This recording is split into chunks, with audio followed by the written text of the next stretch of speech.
Class 12 UP board के प्यारे विद्यार्थियों, स्वागत है आप सभी का शिवम लेक्चरर में। इतिहास का पेपर है जो 21 फरवरी 2026 के लिए सबसे ज़्यादा महत्वपूर्ण है। मेरे प्यारे बच्चों, पूरा पेपर एकदम अच्छे से आंसर के साथ हल करके आपको बताने वाले हैं, तो आप लोग वीडियो को पूरा अंत तक देखिएगा। बोर्ड एग्जाम के लिए मोस्ट इंपॉर्टेंट मॉडल पेपर है। समय 3 घंटे 15 मिनट का होता है मेरे प्यारे बच्चों, और पूर्णांक होता है 100 का। यहाँ पर थोड़ा सा निर्देश देख लेते हैं, क्योंकि पेपर हल करने से पहले निर्देश पढ़ना बहुत ज़रूरी है। सभी प्रश्न अनिवार्य होते हैं। इस प्रश्न पत्र में 5 खंड होते हैं। खंड का में 10 बहुविकल्पीय प्रश्न हैं। खंड खा में 5 अति लघु उत्तरीय प्रश्न हैं। खंड गा में 6 लघु उत्तरीय प्रश्न हैं और खंड घा में 3 विस्तृत उत्तरीय प्रश्न हैं। खंड अंगा में 10 ऐतिहासिक तिथियां व 5 मानचित्रों से संबंधित प्रश्न हैं। सभी प्रश्नों के निर्धारित अंक उसके सामने अंकित हैं कि कौन सा प्रश्न कितने अंक का है।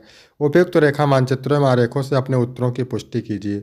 तो सभी लोग वीडियो को लाइक करेंगे, चैनल पर नए होंगे चैनल को सब्सक्राइब करेंगे, शेयर करेंगे। चलिए वीडियो को शुरू करते हैं। सबसे पहले खंड का, इसमें 10 बहुविकल्पीय प्रश्न हैं, एक एक नंबर के। तो प्रश्न नंबर 1 है, भारतीय पुरातात्विक सर्वेक्षण के प्रथम डायरेक्टर जनरल थे कनिंघम, जॉन मार्शल, राखाल दास बनर्जी, दयाराम साहनी।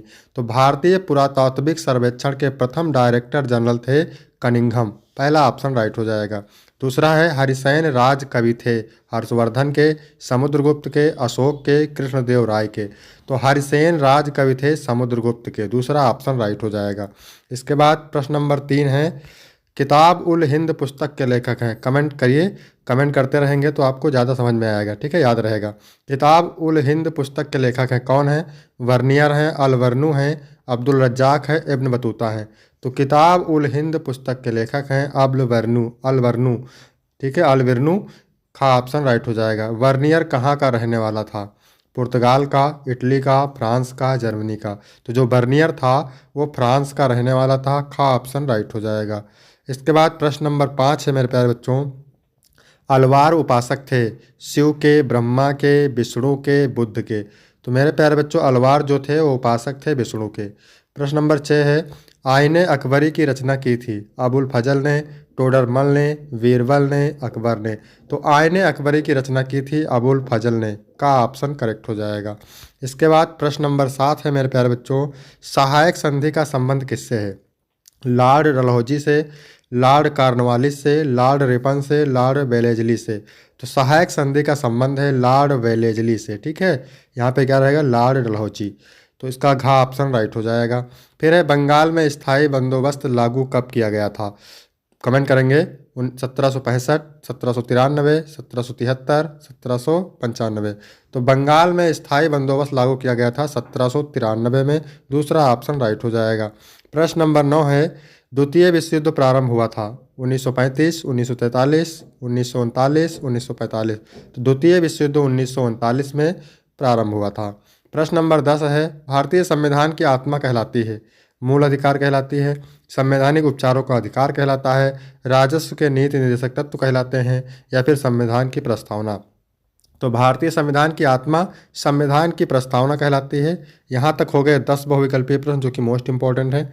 इसके बाद है खंड खा, अति लघु उत्तरीय प्रश्न, ठीक है। 11 नंबर प्रश्न है, मोस्ट इंपॉर्टेंट है, अभिलेख किसे कहते हैं? 2 नंबर यहाँ से मिलेंगे। पत्थर, धातु, मिट्टी या अन्य सतहों पर लिखे गए ऐतिहासिक संदेशों को अभिलेख कहते हैं, ठीक है, आसान सा है। पत्थर, धातु, मिट्टी या अन्य सतहों पर लिखे गए ऐतिहासिक संदेशों को अभिलेख कहते हैं। सिंधु घाटी सभ्यता के 2 प्रमुख केंद्र कौन से थे? मोस्ट इंपॉर्टेंट है, हड़प्पा और मोहनजोदड़ो।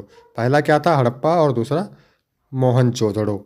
इसके बाद 13 नंबर प्रश्न है, विजयनगर साम्राज्य की स्थापना किसने और कब की? मोस्ट इंपॉर्टेंट है, विजयनगर साम्राज्य की स्थापना 1336 ईस्वी में हरियर और बुक्का नाम के 2 भाइयों ने किया था, ठीक है। विजयनगर साम्राज्य की स्थापना हरियर और बुक्का नाम के 2 भाइयों ने किया था। कब किया था?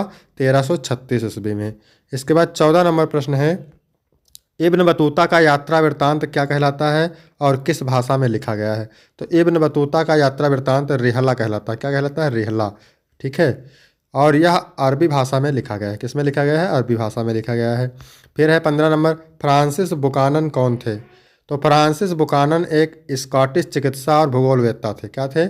स्कॉटिश चिकित्सा और भूगोलवेत्ता थे, जिन्होंने भारत में सामाजिक, आर्थिक और भौगोलिक स्थितियों का अध्ययन किया। फ्रांसिस बुकानक एक स्कॉटिश चिकित्सा और भूगोलवेत्ता थे जिन्होंने भारत में सामाजिक, आर्थिक और भौगोलिक स्थितियों का अध्ययन किया। इसके बाद है खंडगा, लघु उत्तरीय प्रश्न। तो यहाँ पर 16 नंबर प्रश्न है मेरे प्यारे बच्चों, मोस्ट इंपॉर्टेंट है। मौर्य वंश के विषय में जानकारी के स्रोतों पर प्रकाश डालिए। तो मौर्य वंश के विषय में जानकारी के प्रमुख स्रोत निम्नलिखित हैं। पहला है साहित्यिक स्रोत, इसमें कौटिल्य का अर्थशास्त्र मिलता है, मेगास्थनीज का इंडिका मिलता है और विष्णु पुराण व अन्य ग्रंथ मिलते हैं। शिलालेख एवं अभिलेख, इसमें अशोक के शिलालेख मिलते हैं और स्तंभ लेख मिलते हैं। पुरातात्विक स्रोत, इसमें मूर्तियाँ, सिक्के, स्तूप यानी सांची का स्तूप और भरहुत ये सब मिलते हैं। इसके बाद है 17 नंबर, जैन धर्म के पंच महाव्रत कौन से हैं। तो जैन धर्म के पंच महाव्रत हैं अहिंसा, सत्य, अस्तेय मतलब चोरी ना करना, ब्रह्मचर्य, अपरिग्रह। अहिंसा का मतलब किसी भी जीव को हानि ना पहुंचाना, ठीक है। सत्य का मतलब सत्य बोलना और उसका पालन करना। अस्तेय मतलब बिना अनुमति किसी की वस्तु न लेना अर्थात चोरी ना करना। ब्रह्मचर्य यानी इंद्रियों पर संयम रखना, ब्रह्मचर्य का पालन करना। अपरिग्रह अत्यधिक संग्रह ना करना, इकट्ठा ना करना, मोह को छोड़ देना, मोह त्यागना। इसके बाद है 18 नंबर प्रश्न, मीराबाई पर एक संक्षिप्त टिप्पणी लिखिए। तो मीराबाई भक्ति काल की प्रसिद्ध कृष्ण भक्त कवयित्री थी। उनका जन्म राजस्थान के मेड़ता में 1948 ईस्वी में हुआ। वह मेवाड़ के राजघराने से थी लेकिन कृष्ण भक्ति में लीन रही। उनकी रचनाएं प्रेम, समर्पण और वैराग्य से भरपूर हैं। उनके पद आज भी भक्ति साहित्य में प्रसिद्ध हैं। इसके बाद 19 नंबर प्रश्न है, मोस्ट इंपॉर्टेंट है, विजयनगर की जल आवश्यकताओं को किस प्रकार पूरा किया जाता था। तो विजयनगर में जल आवश्यकताओं को पूरा करने के लिए उन्नत जल प्रबंधन प्रणाली थी, कृत्रिम जलाशय, बांध और नहरें बनाई गई थी, तुंगभद्रा नदी से जल संचयन किया जाता था, कमलापुर और राजा समुद्र जलाशय प्रमुख थे जो कृषि, पेयजल और शाही स्थलों को की जल आपूर्ति सुनिश्चित करते थे। इसके बाद है मेरे प्यारे बच्चों 20 नंबर प्रश्न, संविधान सभा के उद्देश्यों में किन आदर्शों पर जोर दिया जाता था। तो संविधान सभा के उद्देश्यों में स्वतंत्रता, समानता, न्याय और बंधुत्व के आदर्शों पर जोर दिया जाता था। संविधान सभा के उद्देश्यों में स्वतंत्रता, समानता, न्याय और बंधुत्व के आदर्शों पर जोर दिया जाता था। लोकतंत्र, धर्मनिरपेक्षता, समाजवाद और मूल अधिकारों की रक्षा को प्रमुखता दी गई। लोकतंत्र, धर्मनिरपेक्षता, समाजवाद और मूल अधिकारों की रक्षा को प्रमुखता दी गई। राष्ट्र की एकता, संप्रभुता, आर्थिक न्याय और समाज के सभी वर्गों के कल्याण को संविधान निर्माण में आधार बनाया गया, ठीक है। इसके बाद में 21 नंबर है, गांधी इरविन समझौते की प्रमुख शर्तें क्या थी। तो 1931 में हुए गांधी इरविन समझौते की प्रमुख शर्तें थी। पहला है सविनय अवज्ञा आंदोलन समाप्त होगा। दूसरा था गांधी जी गोलमेज सम्मेलन में भाग लेंगे। तीसरा था गिरफ्तार सत्याग्रहियों को रिहा किया जाएगा। और चौथा था नमक कानून में रियायत दी जाएगी, छूट दी जाएगी। और पांचवा था विदेशी वस्त्रों को बहिष्कार जारी रहेगा लेकिन ब्रिटिश सामान की बिक्री पर रोक नहीं लगेगी।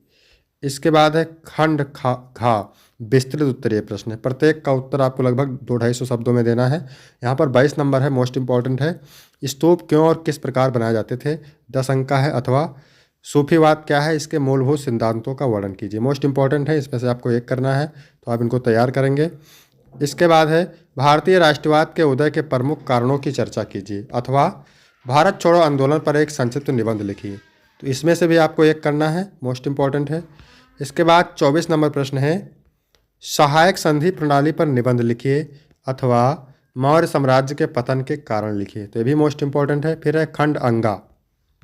25 नंबर प्रश्न है, निम्नलिखित ऐतिहासिक तिथियों से संबंधित घटनाओं का उल्लेख कीजिए। यहाँ पर 10 ऐतिहासिक तिथियाँ हैं और 10 अंक आपको यहाँ से मिल जाएंगे। तो मोस्ट इंपॉर्टेंट है 1026, महमूद गजनवी ने सोमनाथ मंदिर पर आक्रमण किया और इसे लूटकर नष्ट कर दिया। 1206 में क्या हुआ, कुतुबुद्दीन ऐबक ने दिल्ली सल्तनत की स्थापना की और गुलाम वंश का प्रथम शासक बना। और 1831 में ब्रिटिश सरकार ने मैसूर राज्य पर कब्जा कर उसे सीधे अपने नियंत्रण में ले लिया। इसके बाद है चौथा 1973, कर्नाटक राज्य का गठन किया गया। इससे पहले इसे मैसूर के नाम से जाना जाता था। और 1814 में नेपाल और ब्रिटिश ईस्ट इंडिया कंपनी के बीच गोरखा युद्ध शुरू हुआ। इसके बाद 1617 ईस्वी जहांगीर ने ईस्ट इंडिया कंपनी को सूरत में व्यापार करने की अनुमति दी। इसके बाद है 1974, इसमें क्या हुआ, भारत ने पोखरण राजस्थान में पहला परमाणु परीक्षण किया। फिर है 1955, भारतीय संसद ने हिंदू विवाह अधिनियम पारित किया। और 1989 में विश्व स्तर पर बर्लिन की दीवार गिराई गई, जिससे जर्मनी के पुनर्मिलन का मार्ग प्रशस्त हुआ। इसके बाद 1325 में क्या हुआ, मोहम्मद बिन तुगलक दिल्ली का सुल्तान बना। ठीक है। इसके बाद 26 नंबर प्रश्न है, दिए गए भारत के रेखा मानचित्र पर निम्नलिखित स्थानों को चिन्ह द्वारा दर्शाइए तथा उनके नाम भी लिखिए। सही नाम तथा सही स्थान दर्शाने के लिए 1+1 यानी 2 अंक निर्धारित हैं। यहाँ पे 10 अंक का है। वह स्थान जहाँ 1872 ईस्वी में कूका विद्रोह हुआ। तो कूका विद्रोह कहाँ हुआ था मेरे प्यारे बच्चों, कूका विद्रोह हुआ था। इसका उत्तर हम यहाँ बता देते हैं, भैड़ी साहिब पंजाब में। जलियांवाला बाग हत्याकांड अमृतसर पंजाब में। भारतीय राष्ट्रीय कांग्रेस का तीसरा अधिवेशन 1857 में 87 में मद्रास में हुआ था, वर्तमान चेन्नई तमिलनाडु। गंगा यमुना और सरस्वती का संगम प्रयागराज उत्तर प्रदेश। 6ठी शताब्दी ईसा पूर्व में मगध की राजधानी राजगीर और बिहार थी।